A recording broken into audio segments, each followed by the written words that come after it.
Welcome to the Musical Center for the Arts. To avoid disruption to performers and fellow audience members, please turn all mobile devices completely off. We would like to remind you that photography and video recording of this performance is strictly prohibited.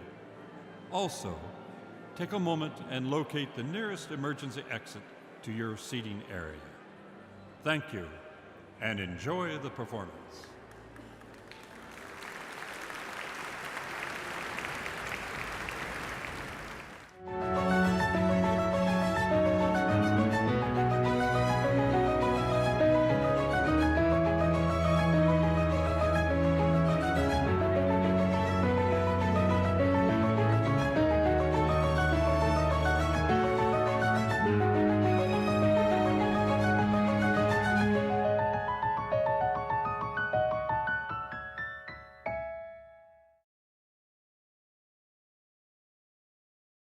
Hello, I'm Richard Bryant, Executive Director of the Mary Bell and Sebastian P. Musico Center for the Arts here at Chapman University.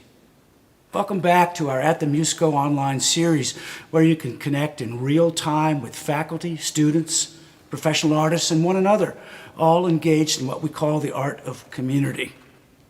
About a year ago, before all this started, Musico Center hosted our first Mostly Blues Festival on the beautiful Betty and Wiley Aiken Arts Plaza.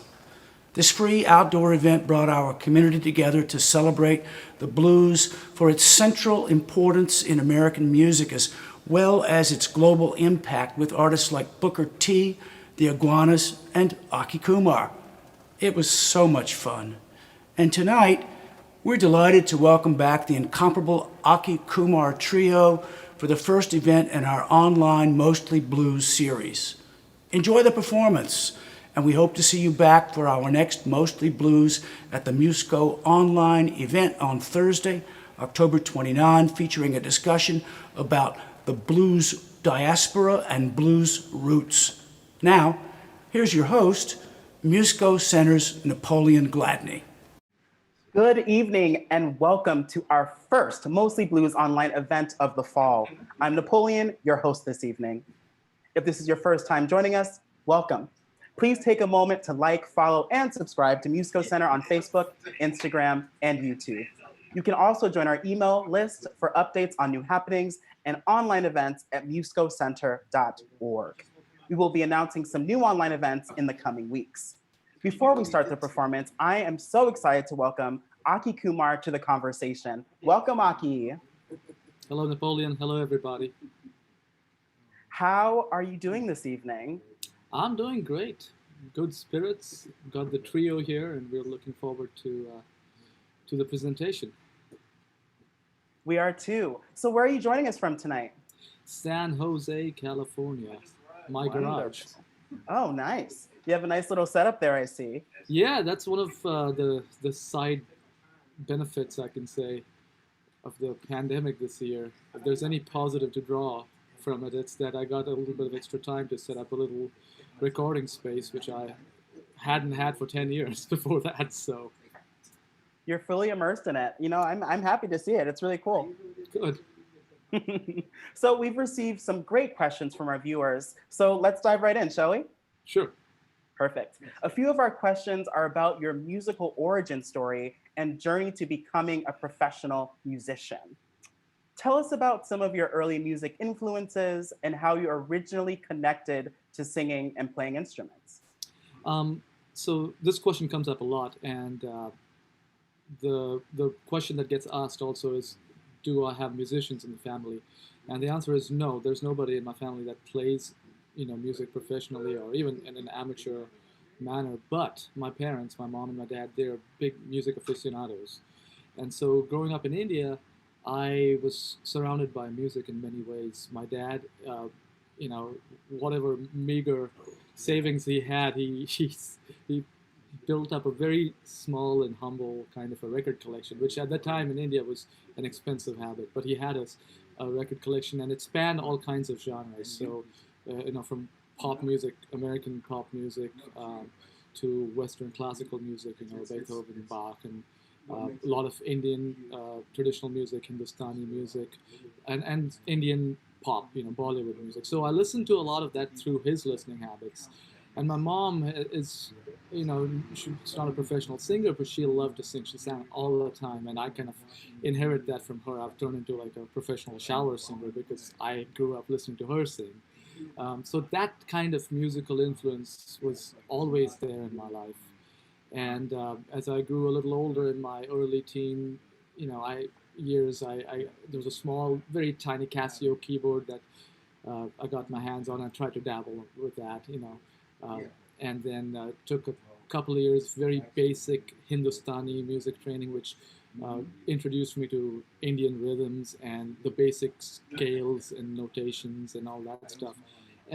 All through that, there was never any intention to be a professional musician. It was just something you do in school, as an extracurricular activity.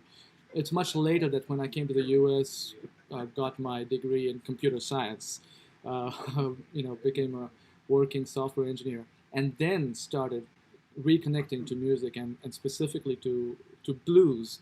That's when I decided, okay, this has kind of been a dream, and let me see if I can take another stab at it. Oh, I love that. That's actually a perfect segue for our next question from a viewer. What was it like leaving your job at Adobe and making the jump to a full-time musician?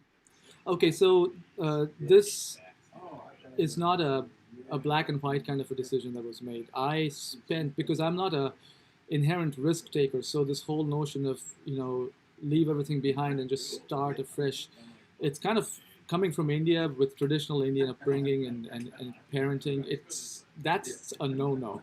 So, and plus, for an Indian guy to just suddenly turn bluesman, it made no sense. I was still exploring music and just getting to, be familiar with myself as a musician. So I spent many years, about 7 to 8 years, doing the part-time thing where I was working, software engineering hours during the day or night, but doing gigs at night. And it got to a point where the last 4 years of doing that, it was very hectic because I was playing almost 4 nights a week. So that became like almost 2 full-time jobs. And thankfully, I think the stars aligned correctly, and I got laid off. And I said, I'm not looking for a job ever again because my journey has begun, and this is, if I want to believe that this is a sign, a signal, then this I must take right now. And that's what really got me into the whole full-time professional business. Happy to say I've been doing that for 7 years now. That's amazing. We are a part of a university, Chapman University. Do you have any advice for aspiring musicians? Given the serious advice is all I can offer right now because there's a lot of jokes I can make about wanting to be a musician. But given the economic circumstances around music making, music production, and music consumption these days, I think it's very hard to cut it as a musician and also, pay all your bills and pay your rent. So my advice would be, first, just understand that you're doing this for the love of it, and then do whatever you can around that love of this art form to make that possible. Now, if it means you can only commit 1 hour a day, great. If you can find 6 to 8, fantastic. But make it happen. Don't ever lose sight of your dream. That's amazing. I love that advice. So can you speak to us more about your passion specifically for blues music? Where did you first learn of the genre, and where did you just connect to it and dive in as a blues artist yourself? Basically, my listening habits kind of, steered me towards that, because even in my college years, I found myself listening more to oldies radio than contemporary radio. So anything that was really, alternative or rock or even hip hop, or I was basically trying to find R&B and oldies instead. And that's just taste. I have no idea why. It kind of connected me to the United States in a strange way, but in a cool way.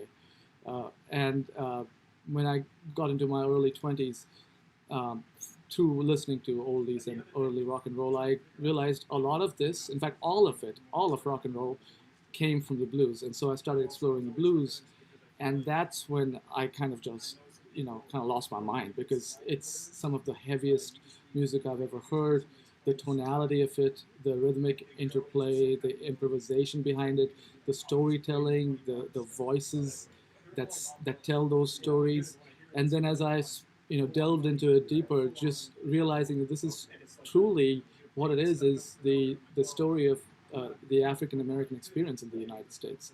All of these just made it such a compelling thing for me to want to kind of pursue and be a part of. And I'm very humbled to be a guest in that space and be able to say I'm a blues artist.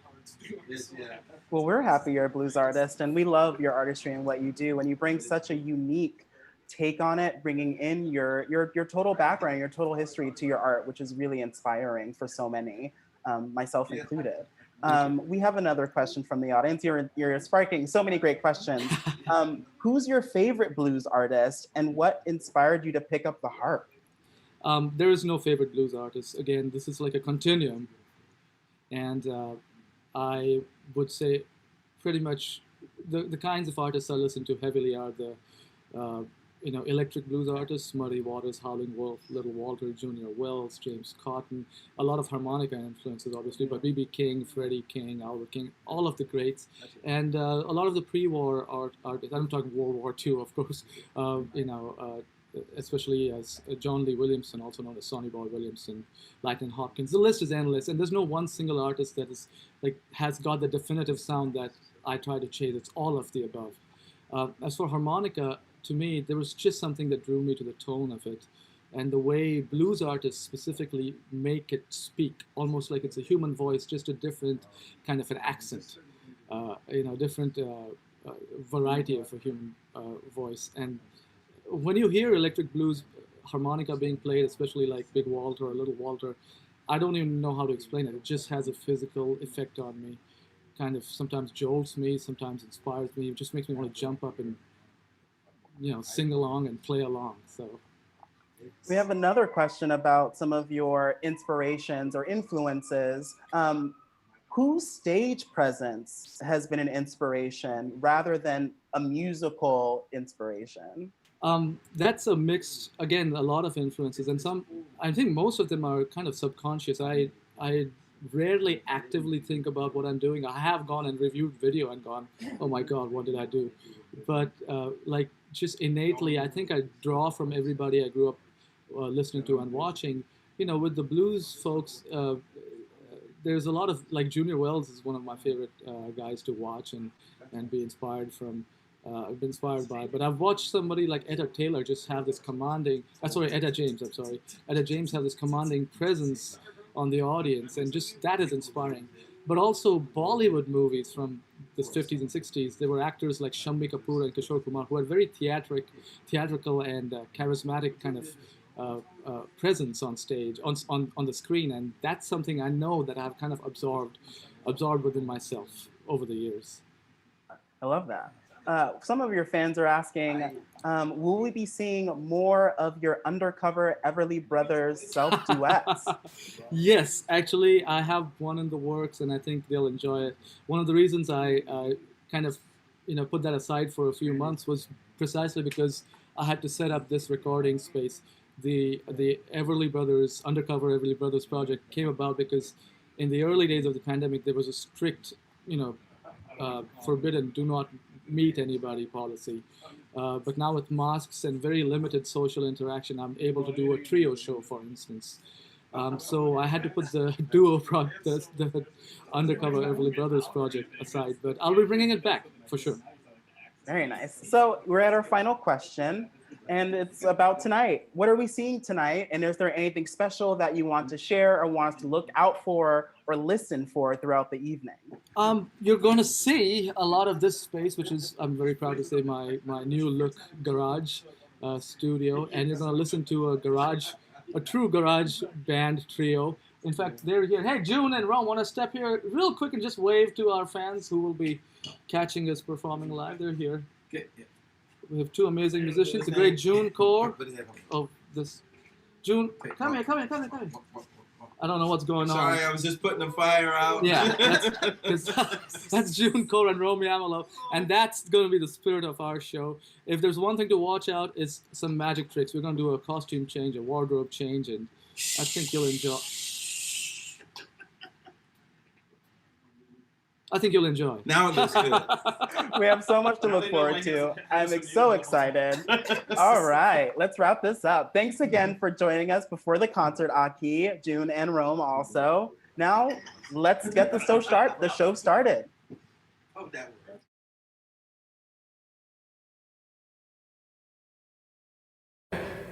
Are we live? We're live? Are we live? June, are we live? Well, we are live. Well, this is awkward. Well, hello, folks. I hope you're tuned in, and I hope you're seated comfortably. Well, you don't have to be sitting down. I hope you guys eventually stop sitting down and stand up and dance and boogie to the music we're about to present. My name is Aki Kumar. I've got I've got Rome Yamalov to my right. No, my other right. That's Rome, June. That's Rome. Yeah. Anymore. It's been, what year is this? That's Rome Yamalov on the guitar, everybody. The amazing June Kaur on the drums. My name is Aki Kumar. This is the Aki Kumar Trio. It's great to be doing this show, this presentation, in somewhat strange circumstances. We're doing this virtually, remotely, but that's what this year has brought us to. And I hope that doesn't stop the entertainment. I hope you guys have a good time.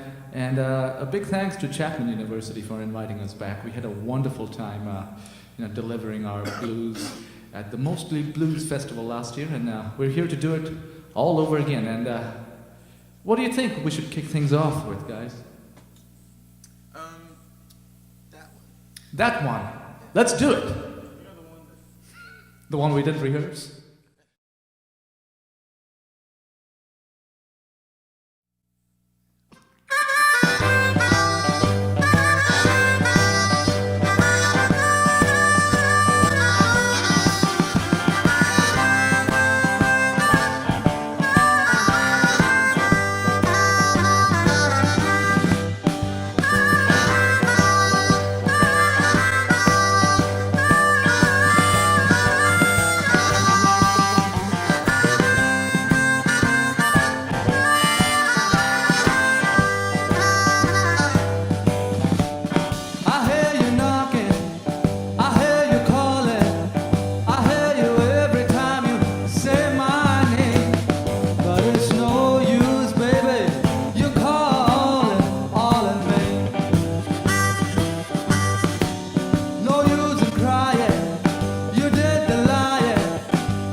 it's no use, baby, you're calling all in vain. Yes, it's no use, baby, you call all in vain. No, no, and it's no use, baby. No, no, and it's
you call all in vain.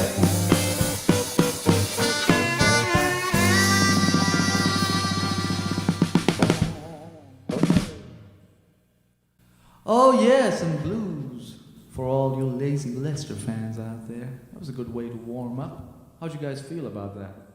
I thought it was fine. All right, I hope you enjoyed that last number.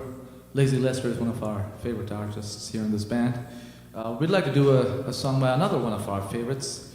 And this song is especially relevant in these stressful times. You know, one of the things, one of the benefits, one of the side effects of having to stay at home all year is that we've had plenty of time to think. Right, guys? Plenty of time to think. But we've had even more time to drink. So I'd like to do a song by the great Memphis Slim. This one's called The Whiskey and Gin Blues, and hey, Rome knows how to play it.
said, whiskey, good whiskey. It's all in the world I crave. I said, whiskey, good whiskey. It's all in the world I crave. I'm gonna drink that good whiskey for the rest of my natural days. I've been out all day, baby, drinking both whiskey and gin. Yeah, drinking both whiskey and gin. And if you catch me sober, won't you make me drunk again? Roman, Roman, Roman, where'd you go, man? I found him. He was right here the whole time, man. That's my friend Roman. Roman, you're my best friend in the whole wide world.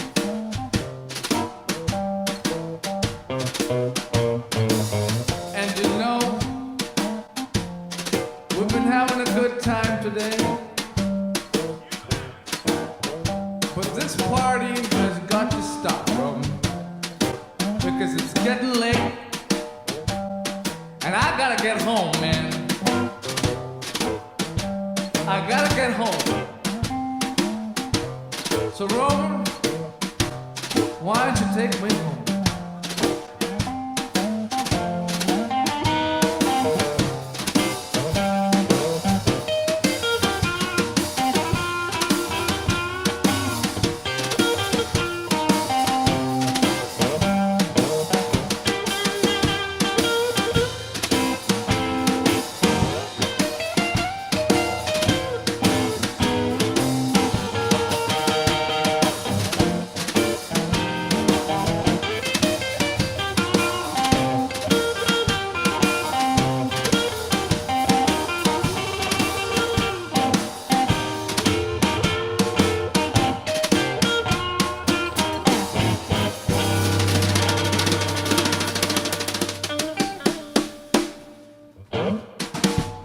I made it, Roman. Thanks for taking me back home.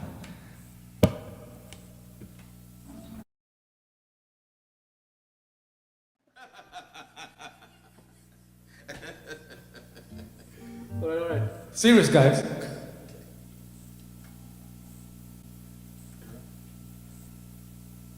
Folks, I think it's time for us to play some blues.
All right, folks, I think we've come to the conclusion of the blues part of our segment. But right now, I think it's time to move to the mostly part of our program. By mostly, I mean some original Bollywood blues coming up just for you. And before we do any and all of that, it's time for a costume change. It worked, guys! June, it worked! Folks, this never works. This is the first time it's worked. We've tried this at shows all across the United States, across the world, but this is the first time this costume change has worked. So I'm very happy to say we're in Bollywood blues mode right here, right now. And I'd like to ask my friend June Kaur to help me out with this first song we're about to do. A song off of my latest and greatest Sony music record. This one's called Har Dafa.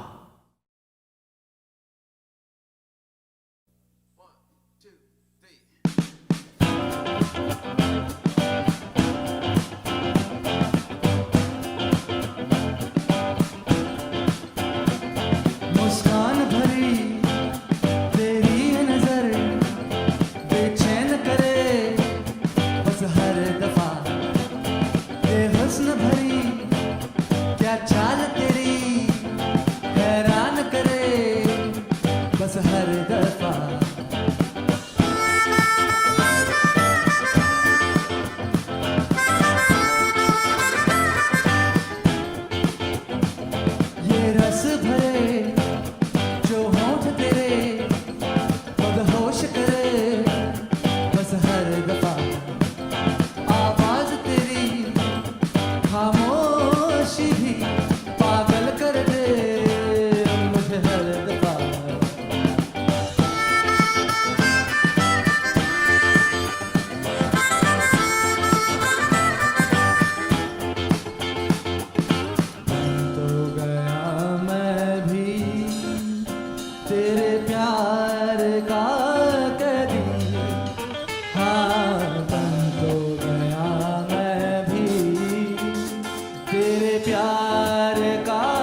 Folks, I'd like to do a song that I think is very relevant to the times. This is a song that I think folks should really listen to and really understand the deeper lyrics to this song. It's a song about how every single one of us is an idiot.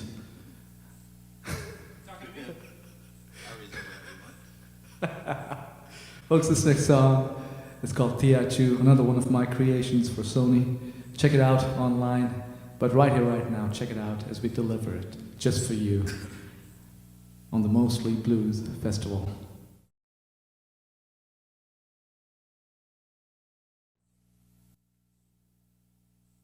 Hey, do, hey, do.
Now, if you're still wondering what a tiachu might be, just say it over and over and over.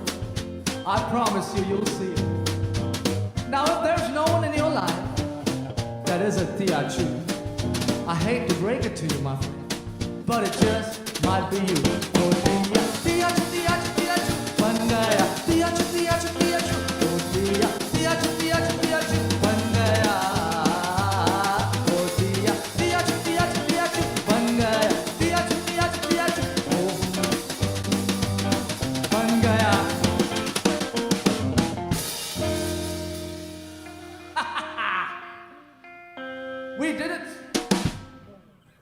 sang about all the teatrus all across the world, including us. No one's exempt.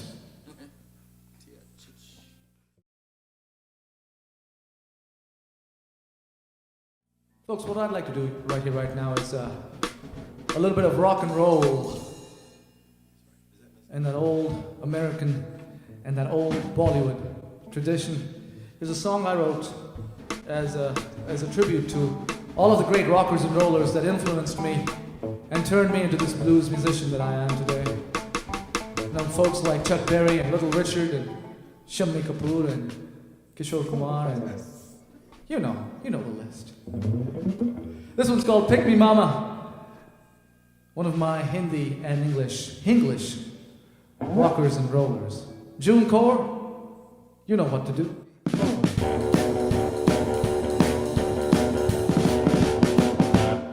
I said, pick me mama, don't you pick that other guy.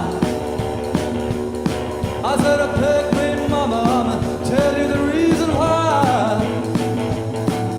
इस प्यार की lottery में मेरा number लग जाए. I said, pick me mama, mama, please before I die.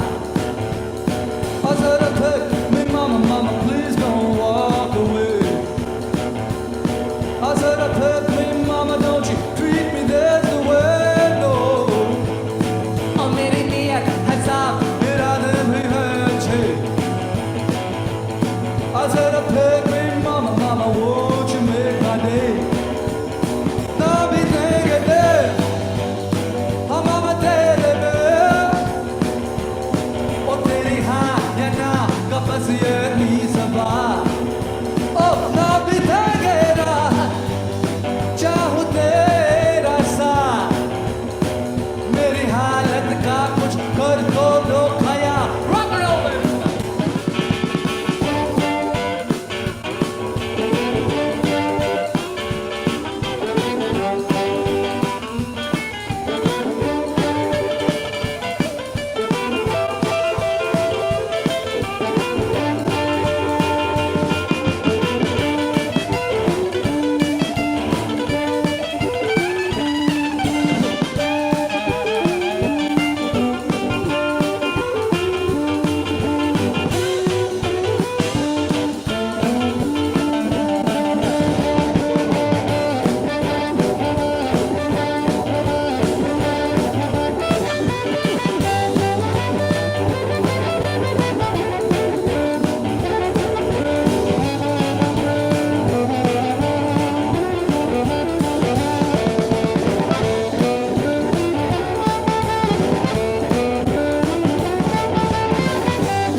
I said, pick me mama, this love, it ain't no lie.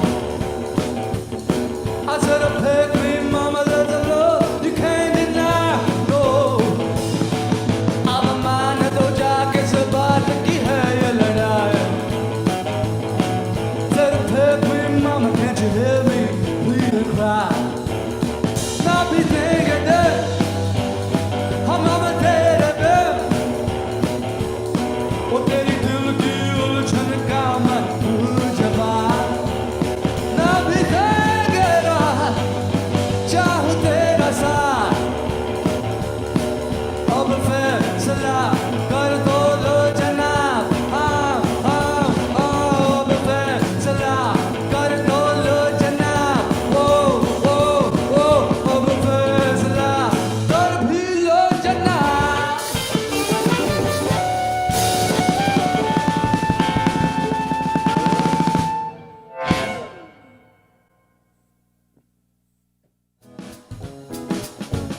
Folks, I hate to say this, but it's time for us to say goodbye. We've delivered all the blues we had in us, and we delivered all that good old-timey Bollywood blues. I hope you had a good time. I know I sure did. It's always a pleasure to perform for you, Chapman University. Folks, it's always a great pleasure and an honor to perform here. at the Mostly Blues Festival. How about it one time? And you can applaud at home, applaud as loud as you can. How about it one time for Romy Amalo on the guitar? Come on. How about it one time for June Core on the drums? Come on. And hey, how about it one time for me? My name is Aki Kumar. And we'll see you next time. Whether it's online or whether it's in person. I hope you guys stay safe. Keep on keeping on.